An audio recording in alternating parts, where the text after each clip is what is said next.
Avant de commencer, n'hésitez pas à vous abonner à la chaîne et d'être courtois dans les commentaires.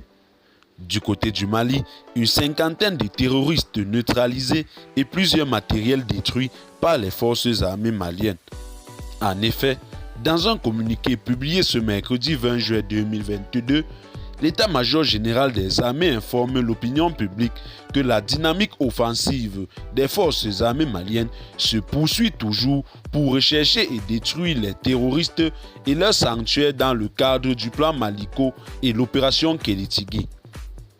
Depuis le dernier communiqué hebdomadaire daté du 24 juin 2022, les forces armées maliennes ont consolidé les succès tactiques avec des actions majeures contre des terroristes de plus en plus fébriles et orientant désormais leurs actions désespérées et pression sur les paisibles populations civiles.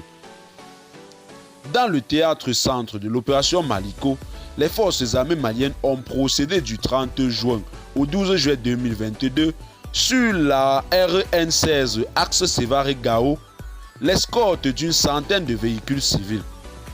Lors de cette mission d'escorte, les forces armées maliennes ont neutralisé une quinzaine d'EI placés sur la RN16 pour empêcher la libre circulation des personnes et des biens. Cette opération de sécurisation du transport sur cet axe se poursuivra inéluctablement. Le 10 juillet 2022, les forces armées maliennes à bord de deux hélicoptères dont un de combat et l'autre de transport ont mené une opération spéciale dans le village de Nyondo, près de Ségué dans la commune de Djalassagou. Cette opération avait pour but de poursuivre les groupes armés terroristes auteurs des attaques contre les populations de Djalassagou, Ségué, Nyondo, Diaweli et d'autres.